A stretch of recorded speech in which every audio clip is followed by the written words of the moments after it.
Давай, иди сюда. Молодец.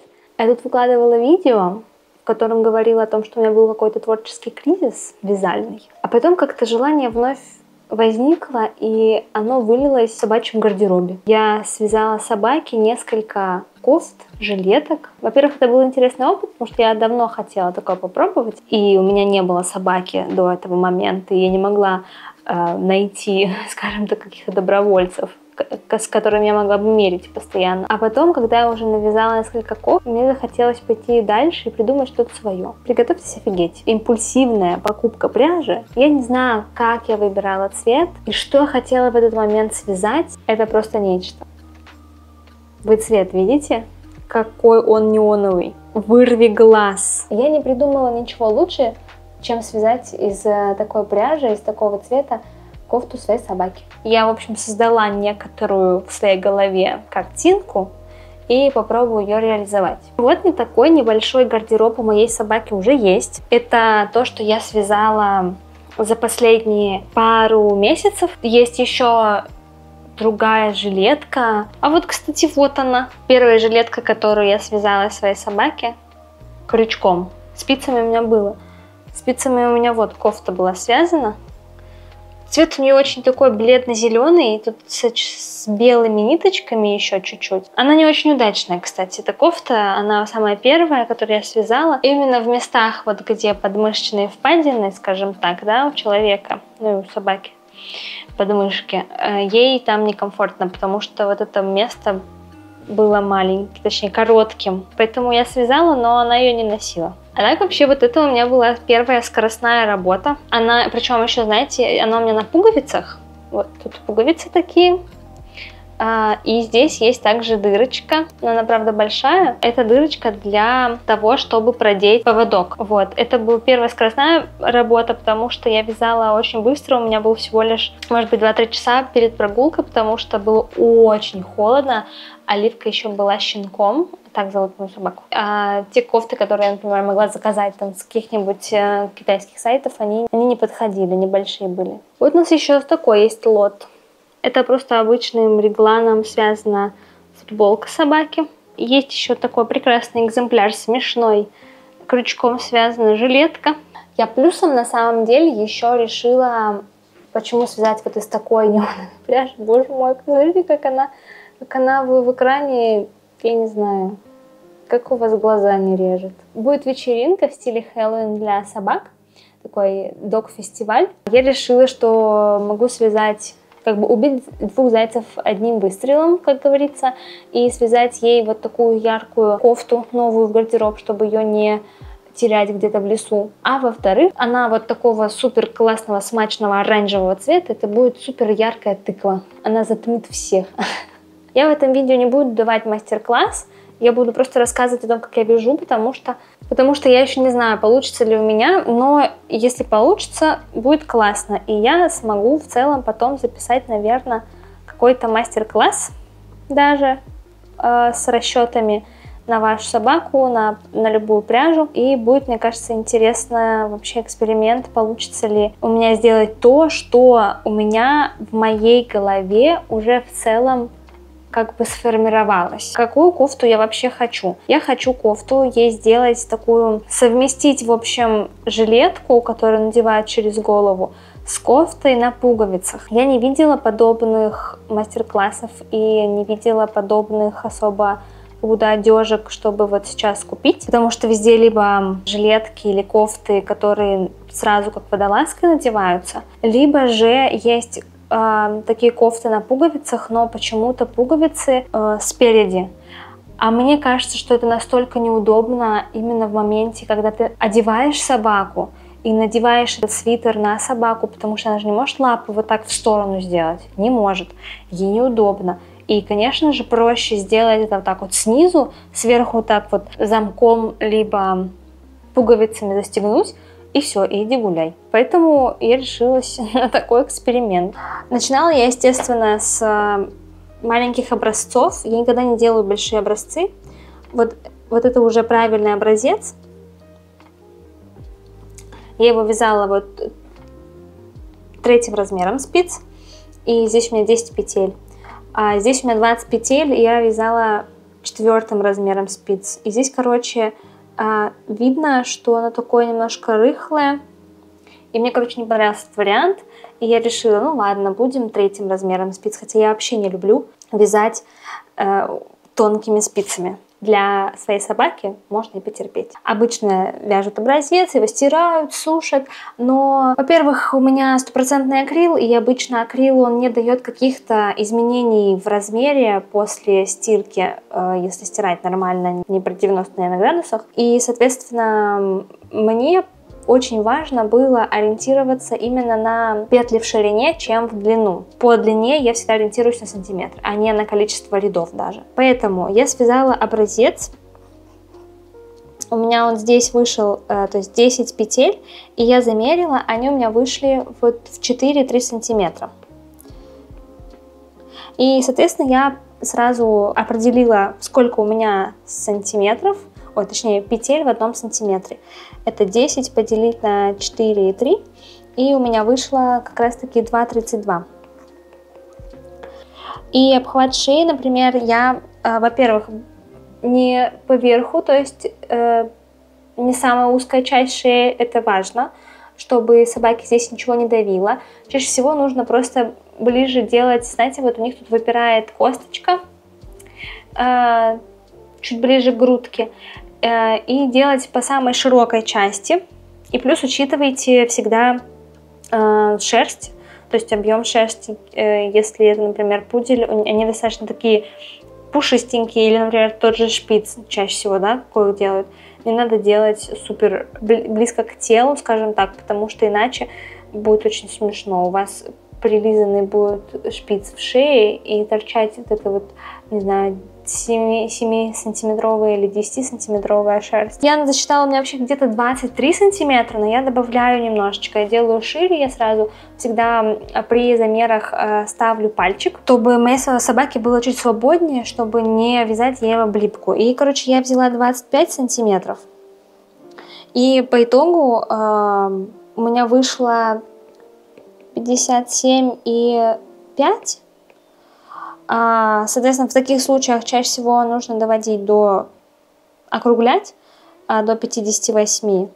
Конечная цифра у меня 59 петель. Объясню почему. Чаще всего воротник лучше вязать резинкой. Я вязала резинкой 1 на 1, и мне нужно было нечетное количество.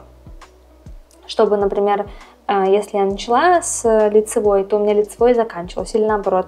Если я начала с изнаночной петли, то петлей изнаночной должно все заканчиваться, чтобы у меня вот, знаете, как рамка была оформлена, скажем так.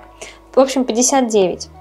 Соответственно, обхват груди у меня он вышел где-то в 33 сантиметра. Я подсматриваю в бок, потому что у меня здесь уже мои расчеты есть, и я просто их, скажем так, переписываю. И, соответственно, когда я умножила на 2,32 и округлила, вот у меня 76 петель. Для чего мне это нужно? Это мне нужно, чтобы понимать, до какого количества, сколько нужно мне делать, то есть когда мне нужно остановиться в прибавках. Еще также между лапами замеряем. У меня это получилось 5 сантиметров, но я его умножила, и у меня получилось 11,5, но в итоге я также, из-за того, что у меня резинка, я решила сделать 13 петель, потому что чуть-чуть здесь посвободнее, если будет, ничего страшного. Из-за того, что у меня будет там резинка, будет нормально стягиваться. Самое последнее, это еще обхват лапы. Обхват лап по самой широкой части, это как раз вот самая широкая часть, это обычно, даже как у людей, вот здесь, да, то же самое у собак, прям лапу измеряйте. И, соответственно, у меня где-то это 11 сантиметров у нее. В петлях это, ну, у меня вышло 25,3, но я сделала 25, потому что 25,3, ну, типа, зачем? Соответственно, то, что нам нужно в замерах. И как я распределила петли. Я буду здесь рисовать только начало. Я вязала регланом. Вот, смотрите, вот эти две линии, это как раз у меня на вязании места, где я буду располагать либо пуговки, либо заклепки какие-то, они у меня будут внахлёст. То есть как у обычной кофты, как у нас, внахлёст, я сюда сразу отметила 5 петель. То есть вот этот нахлёст у меня, он 5 петель. Сразу мы знаем, что у нас неизменяемая ширина грудки будет. То есть вот здесь у нас внизу будет грудка. Мы уже померили, что у нас она там 13 петель. Вот сюда 13 петель. На регланы я возьму по 2 петли. Сюда у меня уйдут рукава. Тут тоже 2 петли на регланной линии. И рукава я начинала с 2 петель. Вообще заметила, что не нужно делать сразу широкие рукава. Знаете, что хочется вам отметить? Что количество, до которого мне нужно будет дойти, я буду считать их вместе с регланом. То есть вот там, где красные, эти петли пойдут в количество петель в рукавах. Соответственно, когда мне нужно будет дойти до 25, то, скорее всего, это будет 24 либо 26, но скорее 26. Условно, вот из-за того, что у нас реглан будет уходить в рукава, то есть у меня здесь я начинала с 2, но у меня 2 и плюс еще 2 петли реглана, то есть у меня уже по сути 4. То есть я не считаю, что мне нужно от 2 до 26. Нет, я считаю, что мне нужно от 2 плюс 2 регланные петли. Это будет уже еще 2, то есть 4. И мне нужно будет дойти до 20, либо 4, либо 26. То есть в целом мне вот одна петля либо в большую, либо в меньшую сторону погода не сделает. Поэтому я это решу уже ближе к вязанию, когда примерю так на собаке. А вот этого всего я начинаю с 59, помним, да? Я набираю 59. И, соответственно, у меня остается вот здесь на, получается, спинку, потому что вот эта вся, вот это перед,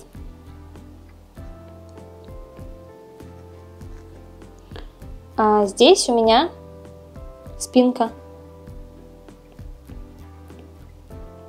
И как раз таки у меня вся часть, она пойдет, она у меня будет расширяться. И у меня здесь по 12 осталось. Вот это число 12, 12,5 мы также имеем в виду, что регланные линии тоже пойдут в количество петель спинки. И как раз таки вот мы провязывали обхват груди 76 сантиметров. У нас уже сейчас, например, 14, 34, 36. 36 уже есть на спинке. И плюс, где у меня 13 петель по грудке, я туда сразу добавляю еще. То есть у меня плюс 15. 51 петля у меня уже есть. И мне нужно дойти до 76 петель. 25 петель получается. Ну, тут количество такое, знаете. Мы из всего этого, хотела сказать, мы из всего этого убираем рукава, потому что рукава немножко они будут сами по себе, скажем так. Нам важно, чтобы на одном рукаве было 26 или 24 петли.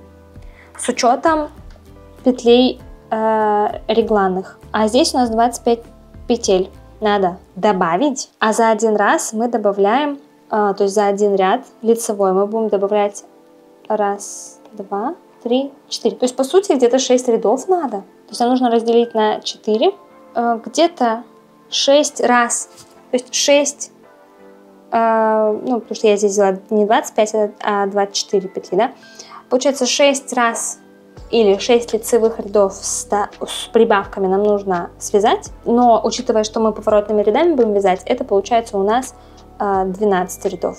И по идее, если 12 рядов провяжешь, у тебя все, ты типа выйдешь на нужное количество. Но 12 рядов подряд вязать это очень мало. То есть вот здесь, наверное, где-то 12 рядов.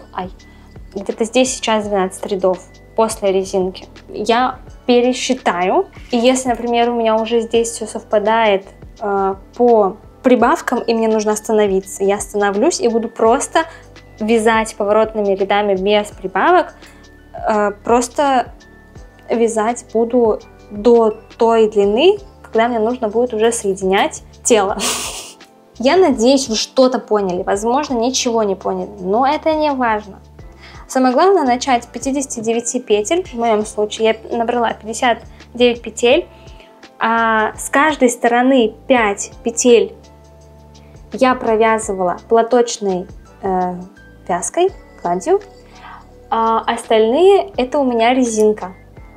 И я провязала здесь, даже вам замерю, я провязала здесь где-то 4 сантиметра. То есть горловина у меня, она 4 сантиметра. Это не сказать, что большая горловина, это будет просто вот, ну, как водолазок.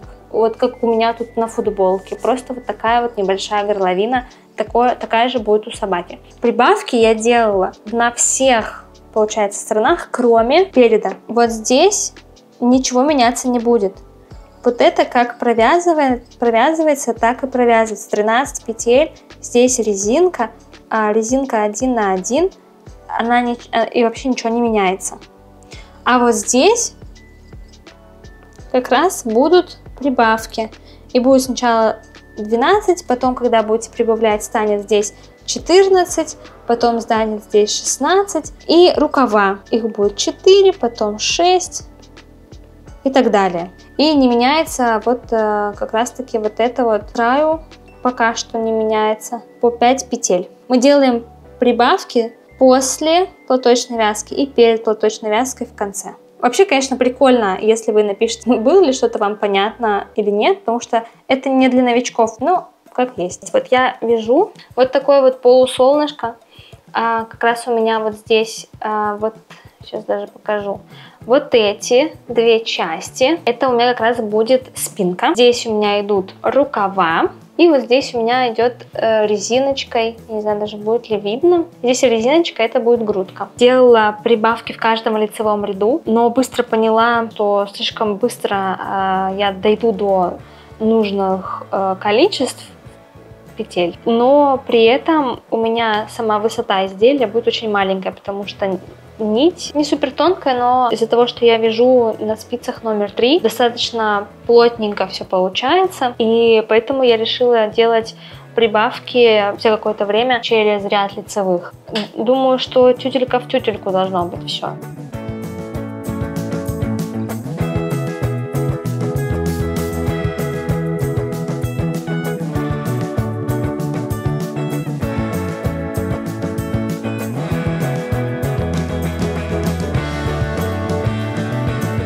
Рассказываю, что у меня сейчас получилось, я довязала. То есть вот у меня сначала шли мои 59 петель и 5 петель в начале, 5 петель в конце я провязывала всегда лицевыми петлями, чтобы кофта, она вот так вот закрывалась и вот был нахлест. Здесь будут пуговички или заклепки, я еще пока не решила.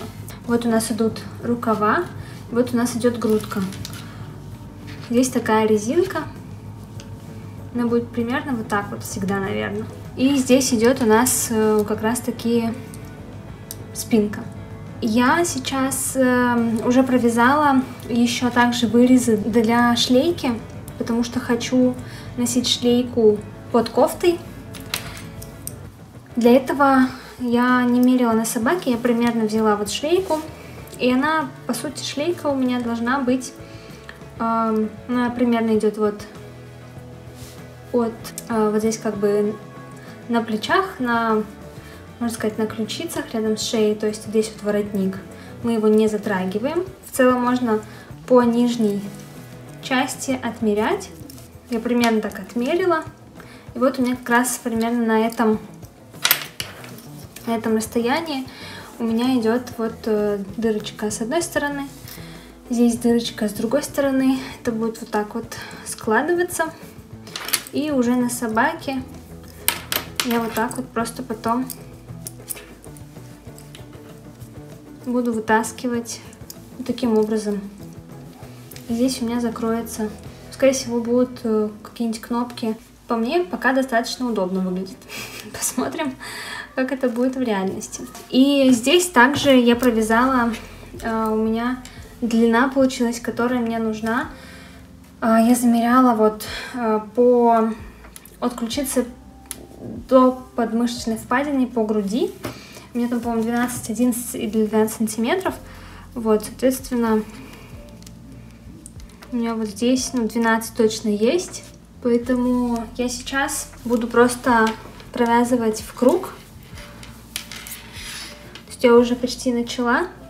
И буду переходить, также закрывать рукава, убирать их отдельно. И буду вязать в круг. У меня есть, вот как раз я чуть-чуть примеряюсь, наверное, по вот такой жилетке. То есть у меня здесь, наверное, чуть-чуть побольше рукава на вот этой кофте. Вот, посмотрим, как это будет. И также буду переходить еще на уже просто чулочные спицы. Я вот здесь почти начала. То есть у меня вот, мне нужно сейчас провязать вот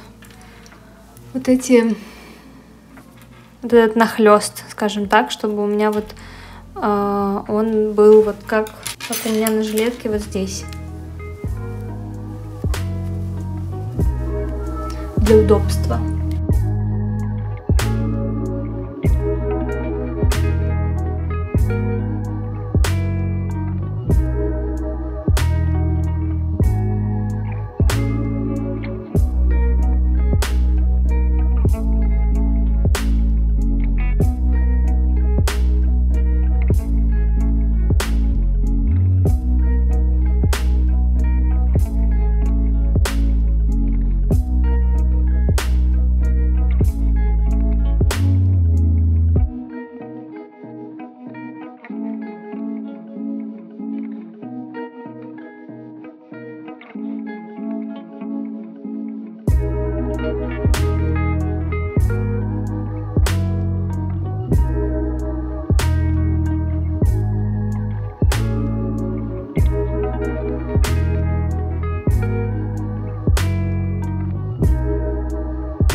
Я уже довязала почти до низа. Вот что у меня сейчас получается. Это у меня вот сверху спинка. Здесь у меня как раз дырочка. Вот получается, что спереди рукава идут. Здесь я сделала 3 убавки еще. То есть это минус 6 петель.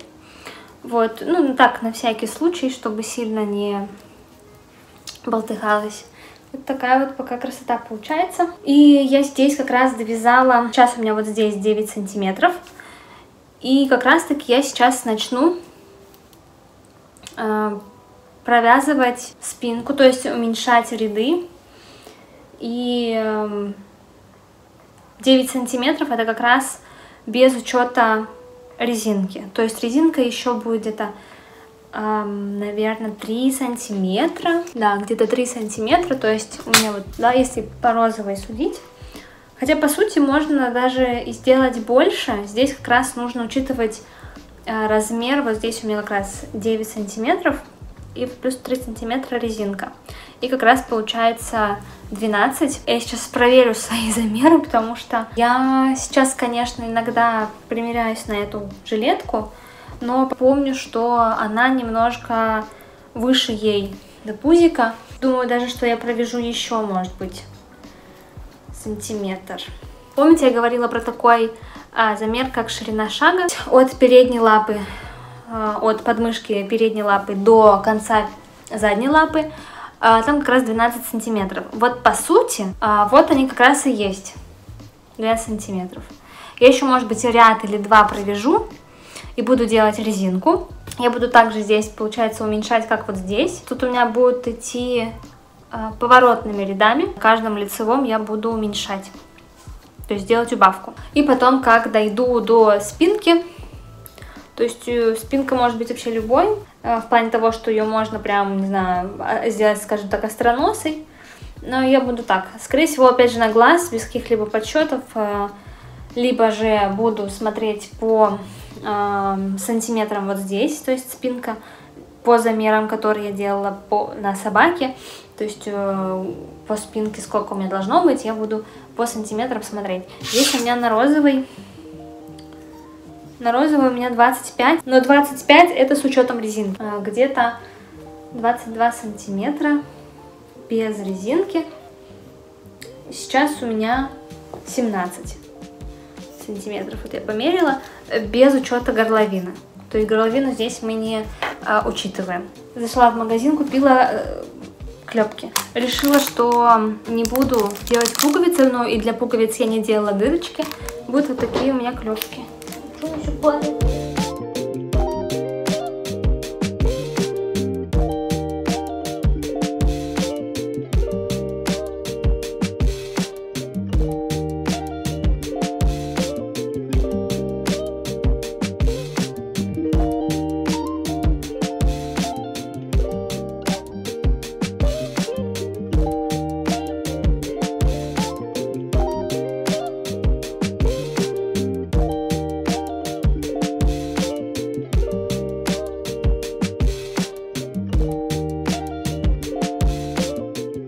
Вообще кофта готова. За время вязания были некоторые изменения у меня в кофте. Я, например, решила отказаться от кнопок по всей длине, вот, скажем так, моей застежки, потому что кнопки выбрала я, наверное, не самые удачные.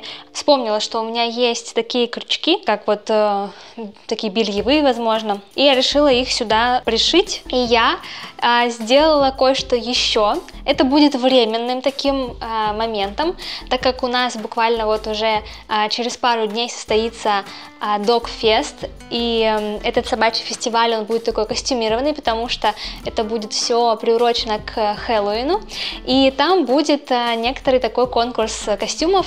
Оливка не очень любит, когда что-то мешается. Например, она не всегда там любит панамки или платье, когда что-то там висит. Но, например, свитера, кофты в целом она адекватно переносит. И я подумала, почему бы не пришить кое-что к этому свитеру, потому что он, во-первых, такой яркий, а во-вторых, ей будет в целом комфортно. И я решила сделать из этого милого свитера, не знаю, костюм тыквы, назовем это так. Вот такой хэллоуинский мотивчик здесь, то есть как будто бы вот эта вот вырезанная тыква. И в дополнение я решила связать еще и панамку. А панамку я, можно сказать, на глаз делала, потому что, точнее, вязала на глаз эту панамку, потому что мне казалось, ну ладно, там всего-то ничего нужно. И вот такая вот у меня малышечка получилась. Это типа как верхушка этой тыковки. Не знаю, мы еще не мерили ни свитер, ни вот эту панамочку. А сейчас будет тестовый вариант. Я очень надеюсь, что кофта ей подойдет, потому что есть у меня некоторые сомнения насчет свитера. Мне интересно, как в итоге вышли рукава, хоть я и замеряла ей, но и замеряла во время вязания длину рукава, но она получилась, точнее, рукав получился сам по себе длиннее. Он у меня получился, вот если по всей вот этой смотреть длине, у меня получился 17 сантиметров. Это достаточно много, потому что я замеряла по собаке, и должно было бы где-то 15 быть.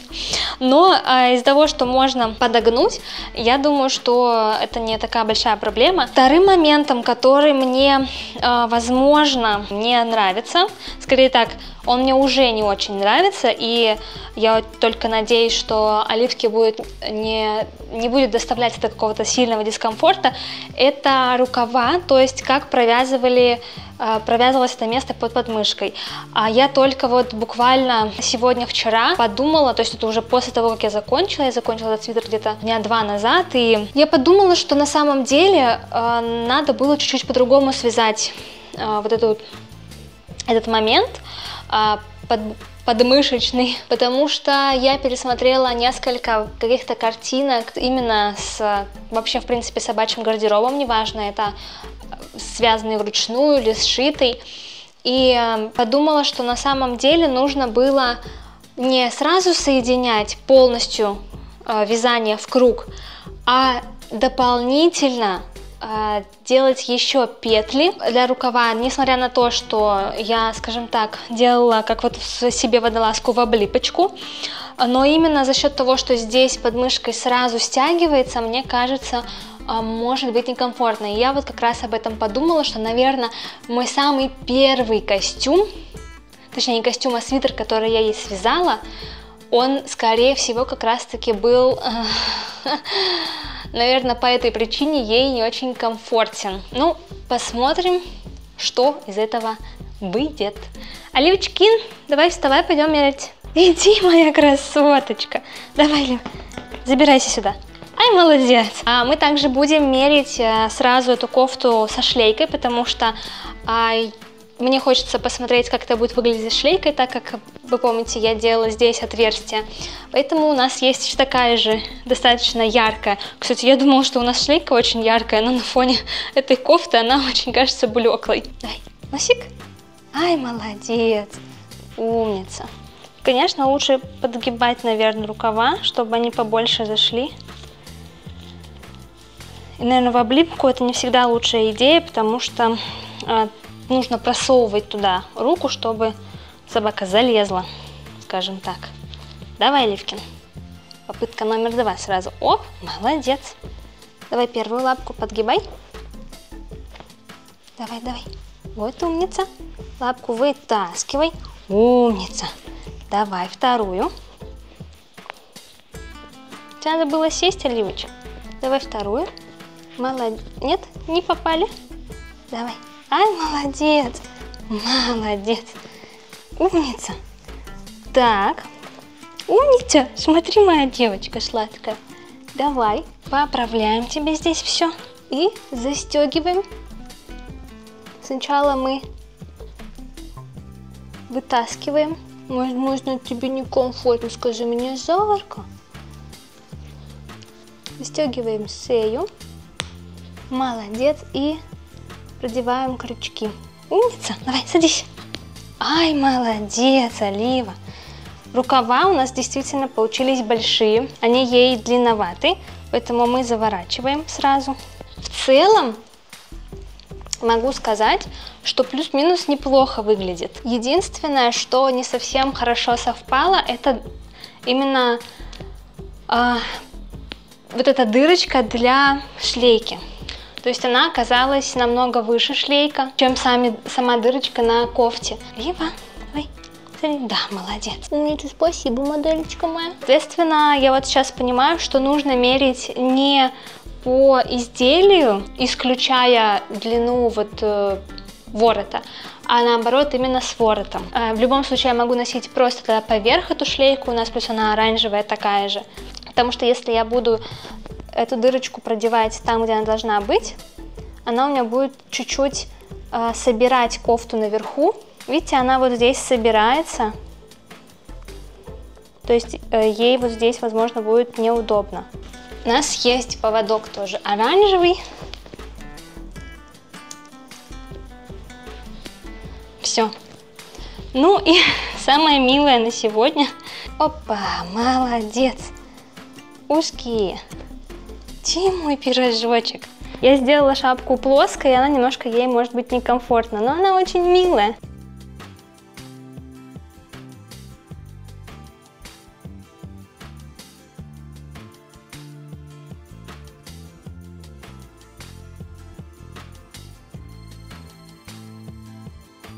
Ну что, вот такой вот у нас сет получился.